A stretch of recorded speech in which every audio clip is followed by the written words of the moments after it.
One of the things that this season has provided so much for me as for my listeners is being able to interview public officials, right? Having that treat is unique, and I've really appreciated being able to hear more about just the work that our public officials are doing for us, and really, diving into conversations with them about where this country is, where we hope it leads, and, what we can all be doing for the sake of future generations. And as we would hope, a lot of these public officials are highly qualified. So brace yourselves as I introduce these next two guests, who are Senator Ruben Gallego and his wife, Sydney Gallego. Senator Ruben Gallego represents Arizona in the U.S. Senate and has spent his life fighting for working families, equitable access to care, and the promise of the American dream. Born the son of immigrants and raised by a single mother in a low-income household, Ruben knows firsthand the realities many families face. He worked multiple jobs to support his mom and three sisters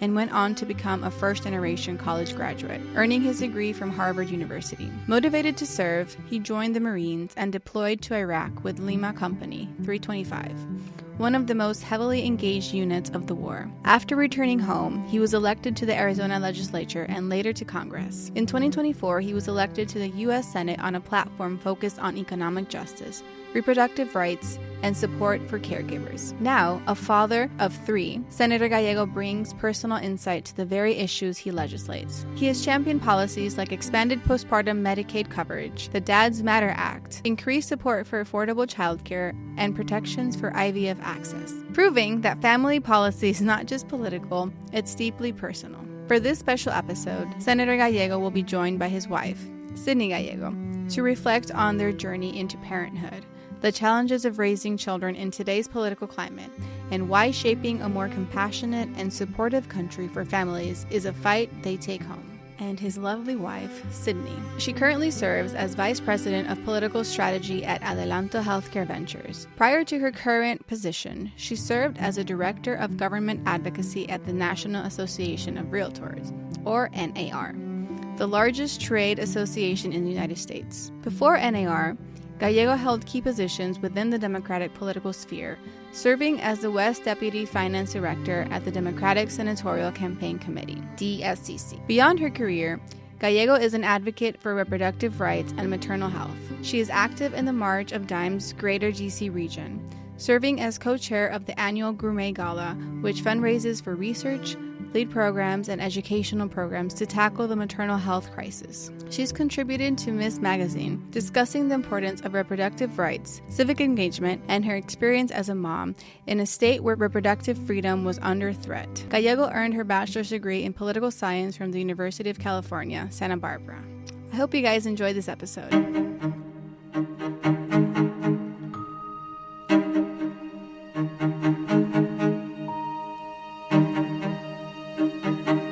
Hello, everyone. Welcome back to another episode of the Unaparent podcast. Today's guests, Sydney and Ruben, are joining us, and we're going to talk about what it means to show up for your family and your country. But before we get into that, we like asking, what is an unapparent truth that you've discovered once becoming parents? Unapparent truth. Unapparent truth. I would say how much you can do on so little sleep. We're really going through it right now. Surprisingly not from our newborn, but rather because our toddler still doesn't sleep. So I think that's sort of, people know you're going to be exhausted, but I feel like you kind of just learn how to operate within that space. Also, just like how mean kids can be.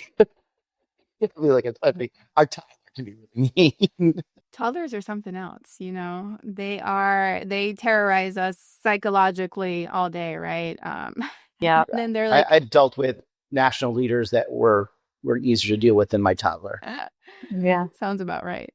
And the no sleep, man, I really didn't think I functioned on anything less than 8 hours of sleep. And I've learned otherwise, we have no choice. That's how I was too. I was 8 hours always. That's how I would get through a day. And I'm like, you had a solid 3 hours uninterrupted last night. I feel you. I have a 5-month-old right now, breastfeeding, and we're in it. And then I have 3 under 5. So it's a lot. 3 under 5. That is a lot. Yeah, you're in it. Mm-hmm. Yeah. Well, Senator, your story being the son of immigrants, raised by a single mom, becoming a Marine, and now serving in the U.S. Senate. It's one of those stories that you hear and you think, oh, wow, perseverance, right? And Sydney, I imagine watching that journey up close adds even more depth to it. How have your backgrounds individually and as a couple shaped, I guess, the values you're trying to pass on to your children? Well, for me, I always had to believe that if you work hard, things will end up well. And I always had to look at challenges as something that's temporary because, things weren't very easy growing up for me. And I think what I try to instill in my kids, and we have an 8-year-old also, is that, you have to work hard. You have to, at the same time, be aggressive, but be a good human. And so all these things that I guess like I kind of put together really to get me to where I am. And some of that even brings in some of my Latino culture into it. Sydney is white and at the same time, she's taught my daughter, sana sana cuida rana. I don't know if that's a Puerto Rican name, but it's definitely a Mexican thing about dealing with getting hurt. And she's also had to deal with my phobias about being barefoot in the house. And, she's been able to teach me that, that's not a real thing. Yeah. Being barefoot in the house, I don't think makes you sick. Yeah, I think that's where we're divided on that. She's teaching me the way. No, but likewise, I think that the value of hard work is something that Ruben and I both can really relate to. And also the dignity of work. I grew up in Orange County in California. I had obviously a much different upbringing than Ruben did. But at the end of the day, my family had struggles too, or my dad would go through stretches of being unemployed and, we'd have to take odd end jobs to get by. And, there's nothing wrong with that. Like, I think that there's something to be said about regardless of where you're at in life, like just stepping up and doing what you can to provide for your family is the most important thing. And I think that's where Ruben and I are really united on, what we want to teach our kids. And talking to your kids about it actually matters. I think, our 8-year-old really understands a lot of how I grew up, and he's growing up in a very different situation than I am, but he knows that dad worked some really crazy jobs and dad, studied hard and dad was, poor growing up. And I think like for him, it I think helps him kind of value what he's going through right now. Mm-hmm.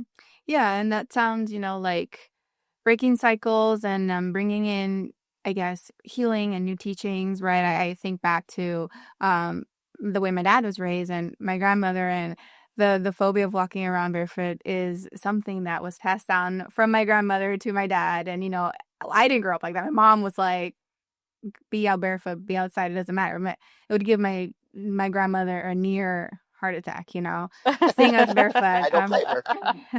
Yes. And then, knowing me as the daughter of someone who, yes, had a very different upbringing than I did. And then I'm raising my kids even more differently than how I grew up. And so we always want to instill values we learned, but then living different lifestyles, you have to assess how you're going to instill those, right? Because it was different Absolutely. from your upbringing and so on and so forth. And so, I'm interested in knowing for you, those early stages of parenting, what did that look like? As I understand it, you have 3 kids, and what challenges surprised you the most, maybe? Well, the biggest challenge I had was because I didn't really have a father growing up. I had a father by name, and then he left when I was, a young teenager. And even before that, he was a horrible father, right? Just didn't really know how to father, was abusive, mentally, physically abusive, and emotionally. And my biggest fear about having children was that, how was I going to be a father? Because I had no real role models in life about how to be a father. And I also didn't want to carry a lot of his bad lessons learned. And so I'm very careful about, number one, looking at other father figures and seeing what I see from them, trying to, when possible, talking to other men that are fathers and getting advice, or just really being very intentional when I'm with my children and how I'm doing things with them to make sure that I'm not repeating the mistakes of my father. And that was I think the thing that was very unapparent, unfortunately, was how easy, and this is going to sound weird because it is tough, but how easy it is also to be a good father. Because, your kids really just don't demand that much of you. They want you just to be there, be present, be loving. And, thinking back about how my father was not a good father, it really disappoints me knowing that he could have probably just been doing the bare minimum. He would have been a great father. Yeah. I think for me, the most surprising thing was, especially, I think a lot of women probably feel this way and not a lot of women like to talk about it, is sort of the loss of self that you feel in the beginning, right after, especially you have your first child. Like there is something that's very jarring about the fact that, your time and your life really is no longer yours, but now it's this tiny little person that you just brought into the world, and sort of how to rediscover yourself as a mom and sort of form this new identity that sort of embraces and encompasses who you were before having children and this new role as a mom, because it really is life-changing in ways that no one can really prepare you for until you actually go through it yourself. Correct. It's a complete shift of priorities, and, it leads to a total identity shift, right? And so obviously that leaves so many women unprepared because, as you said, it's only something that you learn through experience. And unfortunately, given also, at least this country, how there's so little comprehensive care for postpartum, mothers and women, it almost leaves you isolated and figuring things out on your own. And if you have a village, then you're one of the few lucky people to have that support. And if you don't, it's kind of like, all right, good luck. And so that, that leads me to some of my other questions. Ruben, as I understand it, you've introduced legislation that makes caregiving visible and urgent, from the Postpartum Lifeline Act to the Dads Matter Act. And that kind of advocacy hits differently when you're living it at home too, right? So why were these particular pieces of legislation so important to you? And how has your role as a father and fatherhood kind of shaped the way you implement these? I mean, a lot of it's actually learning from my wife, because, from dealing with the postpartum with our kids, you learn that you can be a better partner, a better husband, and it ends up being helpful to your wife and to the kids, right? And if you're not involved, you're putting more and more undue stress on them, and that's not good. As well as just in general, the amount of care that you take to have a very healthy pregnancy. We've didn't overall in the end have any difficulties with our children, but we had some scares. We had to go to a lot of appointments, and I was lucky enough that I could make the time to go to almost all of them. And I think, we are as a country focusing on a lot of the pre-birth, and maybe they're not as much as we should, but we don't really deal and invest as much as we could in postpartum, especially in investment when it comes to the kids and to the health of the mother, both psychologically as well as health wise, and men need to be part of that, as well as in general, the emphasis I think on families we need to be putting back on men. Like my wife was just talking about how she loses a sense of identity by being a parent. And I think a lot of what we do in government, we don't really prioritize and or try to, give, I would say, basic lessons learned about how to be a father. And this is why some of the bills that I'm pushing are basically to help the government do research about what good fatherhood looks like, how fathers can be more supportive of their spouses and of their kids. What are the policies we should be doing to help both, obviously, the mother, but also the father be more involved in their lives, because, and unfortunately I grew up in that world where it was largely a very strong Latina woman, my mom, who took, the hold of the family, even when my father was around. But it should not have been that way. And there's no reason why it has to be that way. Mm-hmm. Sydney, from your perspective, what do you think we still miss as a country when it comes to maternal care and support for new parents? I truly think that there's so much that can be done in this space. And sadly, we just do not put enough, research and time into caring about this. I mean, the fact that we still have to push and advocate so hard for just the basic 12 weeks, like that is not enough time for somebody to fully recover from this. So I think truly just having an emphasis on a woman's well-being after they have their children is so critical, and sort of just giving more moms, the grace to settle back into finding themselves again, as I talked about earlier. And I think that, there's so much stress that comes when you start going back to work again, like pressures with having to figure out like, okay, I'm back in the office after, my 12 weeks. Like now I have to think about if I'm still breastfeeding, like bringing my stuff to pump, being able to refrigerate that, being able to take it home. And, there's so much data and research that talks about the benefits of breastfeeding and things of that nature, and really the good that it does for children. Giving women the ability to do that and sort of taking off a lot of the pressures that come with having to return to the workplace so soon. So I think really any efforts within that space is always, an admirable thing to advocate for, and to really just try to better support women through allowing them more time to get back into the swing of things, really. 100%. Yeah, I can't emphasize enough how we need definitely extended paid maternity leave, and paternity leave, both.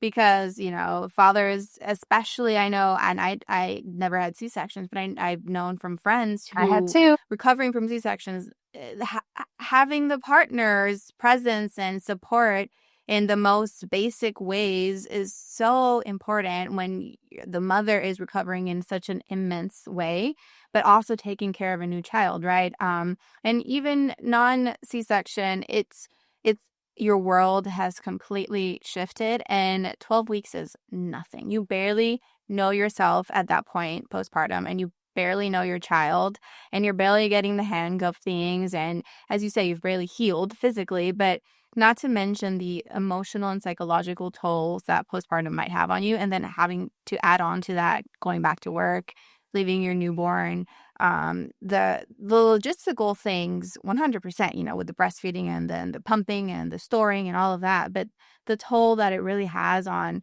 a woman's emotional and psychological health it's vast. And it's not, I mean, I know there's layered reasons why perhaps it's not pushed in this country, right? But it's necessary because the health of a mother is directly tied to the health of their children, right? And so you can't have one without the other. And I feel like there's so much push on like women having children and women having more children, and but it's like, how? There's no support for them, and I'm blessed. And everything's so expensive now too. I mean, like, it's ridiculous. I can't even. I mean, we're lucky that we make good salaries, but imagine for these families that are making less than $100,000 and they have to have their second kid. Like childcare is so expensive. We've been buying cribs and beds and everything else like that. That's expensive. Like it's. And you ask these families, like, please have more kids, but we don't actually do anything to really help them do that. I mean, we're lucky. I got to take leave.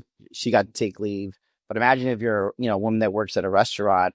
If most places don't offer leave after you're gone for a couple of weeks, like you start hurting. And I just don't understand how we can say we want to encourage families, but we don't give full, family leave. Hey, just popping in to say thank you for listening. If you're enjoying the show, leaving us a review on Apple Podcasts would mean the world. It helps us so much, and as a bonus, you'll also get a chance to win some exclusive merch like this sweatshirt I'm wearing. Now, back to the episode. Right. And it's, in my opinion, on this vein, it's a civic duty, right, to help families. And if you had to speak on that, what would you... Sydney and Ruben say about how we're failing in that sense? The highest thing you could do is be a parent, right? And forget elected officials, forget being the head of a nonprofit or a company. Like being a good parent is the most important thing I think you could ever do for society and for the world.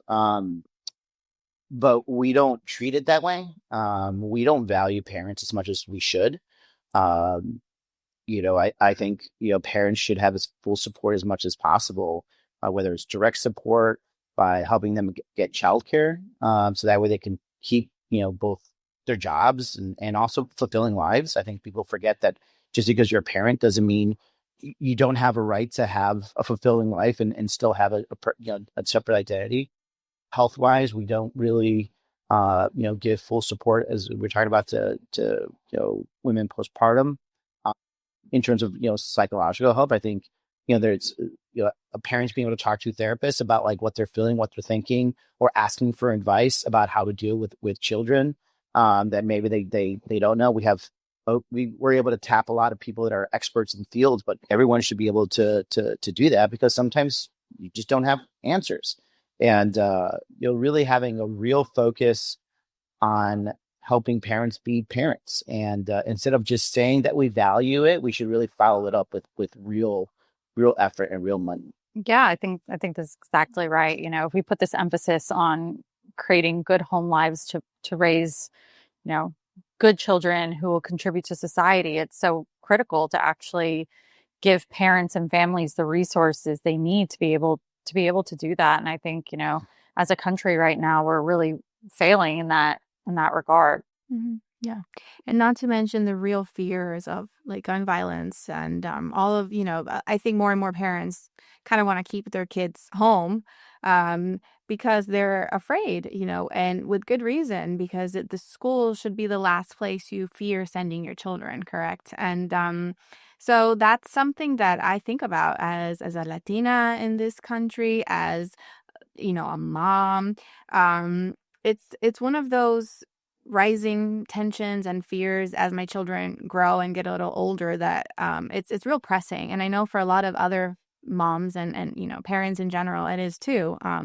Do you share that fear, and how do you make sense of that in this moment in history as parents? I mean, just hearing you talk about it in this question, it makes me, I feel like, breathe a little bit deeper and heavier, because we just started sending our 2-year-old to daycare, which is great for her. She's excited about it. And, while I don't really fear gun violence at this age, it's something that weighs so heavily on my mind always. I think that we really do need more leaders to step up and actually get angry about this. There was a tweet that Ruben posted after the Uvalde shooting. Yeah. And he was so angry. It was it got a lot of it. They tried to use it against him on the campaign with no context, but it basically said F your prayers. And it was in regard to everybody responding to shootings thoughts like and this, prayers. Is saying thoughts and prayers. Yeah. Like that does nothing. That doesn't do anything to protect our children. And we need more people like my husband who get that angry when they see these senseless, because it is senseless. These are all preventable things, We just need more leaders who are willing to fight and to protect our kids. But as a parent, it's heart-wrenching when you think about the fact that you could be putting your child in harm's way just by doing, a basic thing that every child is, entitled to, getting a quality education. It's really, really saddening that this is where we're at. Yeah, I mean, like for me, it's so weird because I grew up in a in some parts parts where I was growing up was fairly violent. Luckily, when I got to high school, it wasn't. But it's funny, when you grow up in that environment, everything seems very logical, which is like if you stay out of trouble, trouble doesn't find you. People that get in trouble, people get shot, are the people that are involved in kind of, that kind of world. And so those rules were always very clear to me. And in some regards, I got to live a very normal experience as kids. Like I would ride my bike everywhere, stay out, until the lights came on, street lights came on. And now we have to find this balance where how do we protect our children, but at least give them some level of, independence, right? I don't want to be a hover parent, but like this is a more dangerous world. And in some regards, my kid, my oldest kid who goes to a good public school might actually be more dangerous than the world that I grew up in.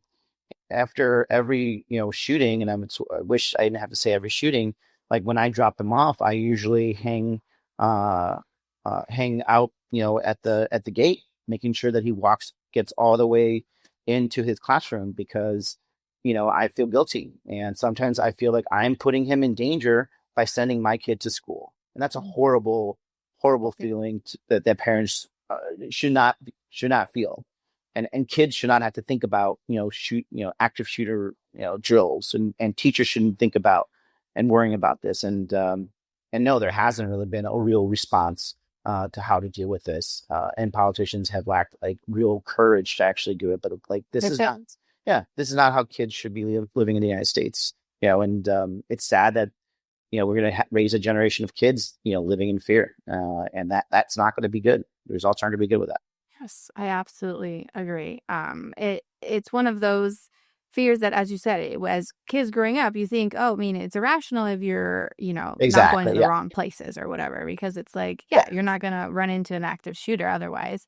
And it's mind-boggling to me that has continued to happen, and we have continued to let it happen in a country that prides itself on its freedom, and yet it doesn't take action when, we see that our kids aren't truly free to live, to be kids, to thrive, without this real fear. And as a society, our main concern should be protecting children and protecting them from real threats, not like made up things. There's proof that this needs to stop, right? It has continued to happen.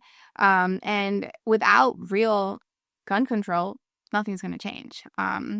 And leading me to, my next kind of point, we are, I think, uniquely in a position where we raise a family in the public eye, right? And you guys, especially in the, the political environment that we're in, it's something that I guess very few people can relate to. How do you protect your sense of family and identity amid, this constant public demands and fears? I don't know. You go first. Just in terms of like protecting our family and sort of the identity we have as a family, one of the big things that we do is we really make sure that we carve out time to just be a family. Ruben has a big job, and as soon as he walks in that door at home, though, he's just dad. And I think it's so important to still have those moments where you can just sort of drop the heavy stuff at the door and be present with your family. I think that if we didn't have that time together, it's much easier to be sort of swept up in a lot of the madness that, you can see in a lot of like the online bullying that takes place and whatnot. Just creating that sort of safe space for us as a family unit has been incredibly helpful. And, I do think that we're, while it certainly comes with a lot of challenges of having such young children, a 12-week-old and a 2-year-old and our 8-year-old,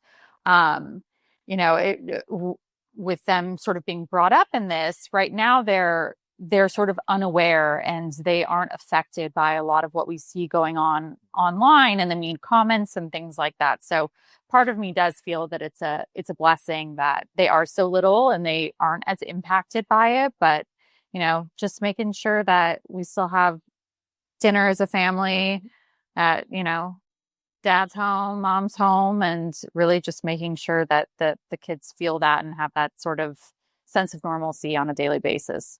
Yeah, look, my 8-year-old is growing up in this world, and I still make sure that he understands that, like, no, we're still a family. We do family things, and like, yeah, I'm, a congressman or I'm a senator, but like the most important job I have is being a father. And he knows that, and he will say that to people. Sometimes, unfortunately, that outside world will sneak in, when they're running commercials about you, how horrible you are, for 2 years, eventually that'll sneak in. One of my son's classmates went up to him and told him that, my dad says your parents are crooks, right? Like, you don't want to expose your kid to that. You try to give them a level of identity that is outside of politics, but it is difficult. At the same time, you try to talk to your kids about what you're doing, why you're doing it, and so they understand that dad might be away, but he's doing something important. The other thing, though, is we also make sure we prioritize it, and we Now, there are times where I'm just going to cancel whatever's happening, or I'm not going to take that extra meeting, or I'm not going to do this because I want to spend time with my kid. And that takes a priority most of the time. And I'm very proud that I think my son understands that. A good example when I'm home back in Phoenix and it's it's time to pick him up from school, I structure my schedule in Arizona to make sure that I am there to pick him up at parent pickup. And he knows that when dad's home and it's during the school day that I'm gonna be at parent pickup. And I think that's something that he may not register as important right now, but I think eventually he'll understand. 100%. I think presence and intentional presence it's huge.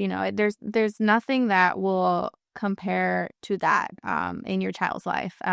And I know from secondhand experience, for example, my dad was a prosecutor when I was growing up, but he coached my brother's little league team. And I've spoken to some of my brother's teammates at the time when they were little. And throughout their life, I think they played through middle school, maybe some of high school together.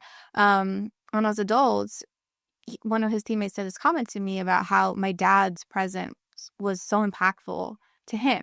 He didn't have a present dad, but seeing how my dad would get to the baseball field with his suit and tie on, coming straight from the courthouse, and was there. And no matter what, he was there, even if he didn't have time to change.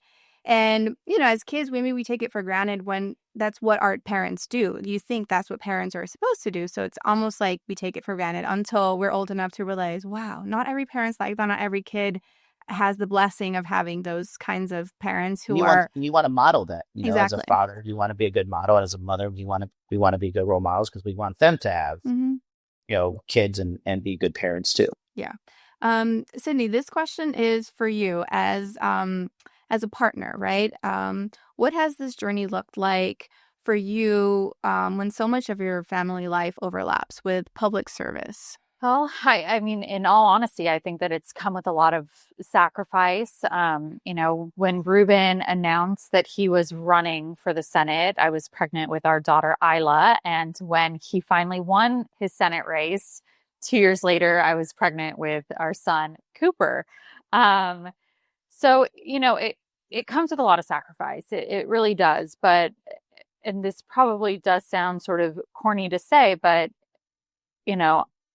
I'm happy to make that sacrifice, because I support what Ruben is doing. And I think that when you really believe that somebody's doing something for the right reasons and that the work that he's doing will ultimately make the world, a better, safer place for our children and so many others, I think that that's, such a noble cause and something, that I can sort of take the hit at home to support that. So yeah, it's not always easy, but we figure out our balance and, do our best to just get through the hard times and really enjoy, the good times and the time that we spend together. Yeah. I mean, it's like, she definitely has it harder than me. Like I get busy with work and everything else like that. And like, she has 3 kids at home that will be pulling at her 3 different ways. Right. And like, I'll be at a meeting and it's not easy at all what she goes through. Yeah. I mean, that makes for beautiful teamwork, right? And so I think modeling that for our children is also really important. Understanding that it really takes a team, it takes a village. But when what we do is in congruence with who we are and our values, it that makes all the difference. That's how I see it, at least.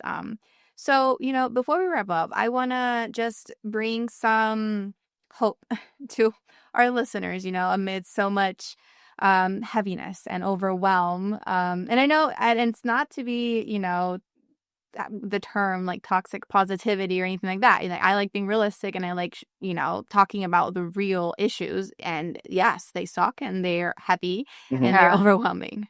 Have we been total Debs? I guess so. Jeez. No, I've been asking the questions, and they're questions that matter to me and that I think are important to talk about. But I like ending on a note of what gives you hope right now, personally, politically, as parents, is something that can keep our listeners working and advocating for the causes that we deem important without feeling like it's doomsday and nothing we do makes a difference, because I believe that nothing's too small, right? So that's why I end on this note. No, I mean, like I'm generally an optimistic person, especially growing up the way I did. Like, you have to be optimistic, or else I think I would be in a very different spot. I take a lot of just pleasure seeing the smiles on my kids. I mean, they're so cute. Michael is such a smart guy. I could have full conversation with him, just a little genius. Isla is just a spitfire. She's scary. She's scary. She bosses you around, but she's very, very, very cute. Like, and funny in a quirky way. And then, little Koopy, it's only 3 months now, but like, he's a little smiler every day. I get to hold him right before I go to work, and like, I just get all these smiles out of him, and it makes my day, just 10 times better. And, this is the future that I'm fighting for. It's my kids, and to make sure that they inherit, a great country, with the same chances that I had growing up, and other kids too. So, I feel very positive because, I see how my kids are, and I see how other kids are, and how other parents are with their kids. And I think, when people are still investing in their family, that means they're investing in their country. And so I think, I do think that, things are a little dark right now, but I think we're moving in a better direction. I think we should all keep hope and keep lighting that fire.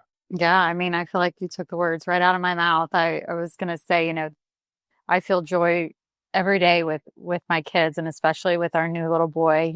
We're starting to call him Mr. Smile. Just throws them out like a piñata dropping candy Every day. Every single morning, all throughout the day. And, seeing their sort of such pure joy and happiness, I think really gives me hope that, there's still so much goodness in all of us that we can, really perpetuate change, and hopefully, again, as cheesy as it sounds, hopefully see the world become a better place for these sweet little happy babies that we have. Mm-hmm. Wow, amen. Yes. My husband's nickname is Mr. Smile, so that made me chuckle, especially. Let's go. Well, before we close, that was beautiful. And I agree, if we're not working towards the benefit and the health and the happiness of future generations, like, what are we even doing, right?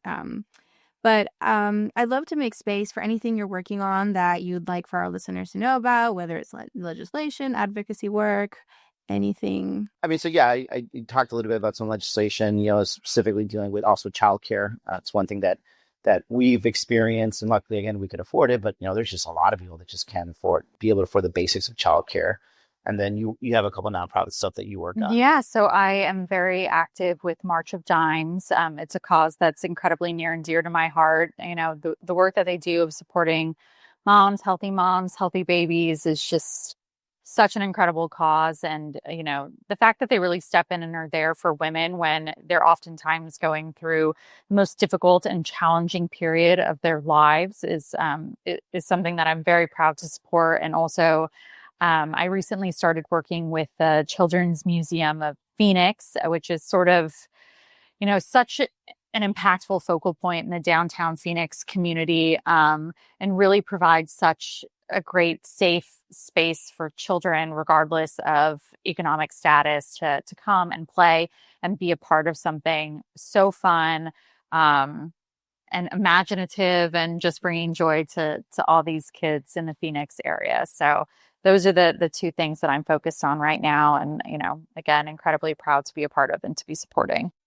That's awesome. Thank you both so much. Thank you for your time and for your, for coming on and being candid, and we appreciate authenticity so much here, and honesty and truth. So thank you again. Yeah, thank you. Thank you. Thanks for having us. Of course. Thank you for listening to the Unaparent podcast, produced by Studio Dama and hosted by me, Katia Lindor. If you like what you heard, subscribe or follow us on social media and tune in as we share deeply human stories about the unapparent truths of parenting.